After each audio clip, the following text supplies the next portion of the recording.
বিশ্বনবীর মন যখন খারাপ হয়ে যেত, আল্লাহর পয়গম্বর বিশ্বনবী মুহাম্মদুর রাসূলুল্লাহ সাল্লাল্লাহু আলাইহি ওয়াসাল্লাম কোরআনুল কারীম মধুর সুরে তেলাওয়াত করতেন আর তার মনটারে সান্ত্বনা দিতেন।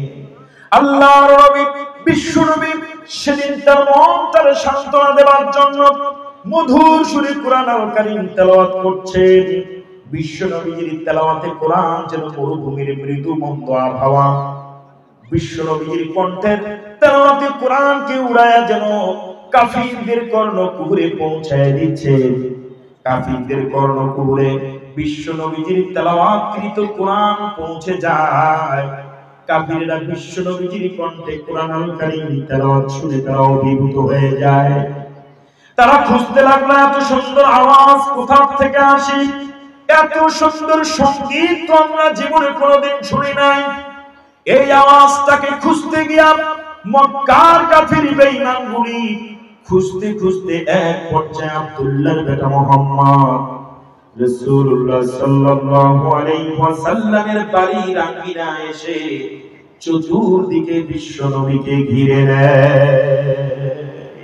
আল্লাহু আকবার বলেন। বিশ্বনবীকে ঘিরে গিয়ে বিশ্বনবীর কণ্ঠে কোরআনুল কারীম শোনেন।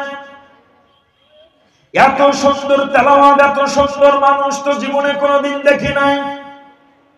কাফিররা ডাক দিয়া বলছেন, আব্দুল্লাহর বেটা মুহাম্মদ, তোমার এত সুন্দর চেহারা, তোমার এত সুন্দর চেহারা, এতদিন তো আমরা তোমাকে ভণ্ড বলেছিলাম, প্রতারক বলেছিলাম, আমরা এতদিন তোমাকে সন্ত্রাস বলেছিলাম।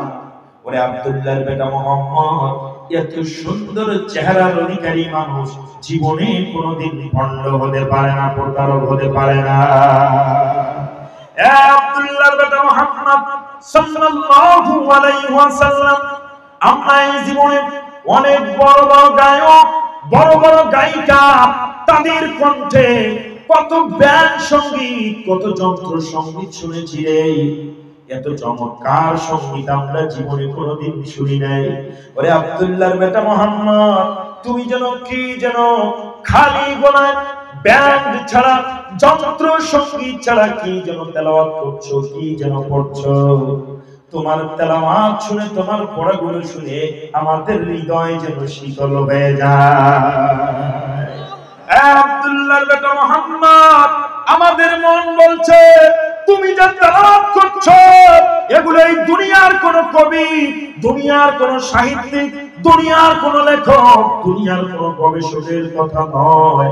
আমাদের মন বলছে এই কথাগুলো আল্লাহ নাজিলকৃত কথা ছাড়া দুনিয়ার কোন মানুষের কথা হতে পারে না। ওরে আব্দুল্লাহর বেটা মুহাম্মদ, আমাদেরকে আর দেরি করবেন না। আমরা 10 হাতি 14 হাতি গাছের পূজা, মাছের পূজা আমরা আর করতে চাই না। আমরা এক আল্লাহর ইবাদত করতে চাই। আমাদেরকে পড়ে দেন লা ইলাহা ইল্লাল্লাহু মুহাম্মাদুর রাসূলুল্লাহ।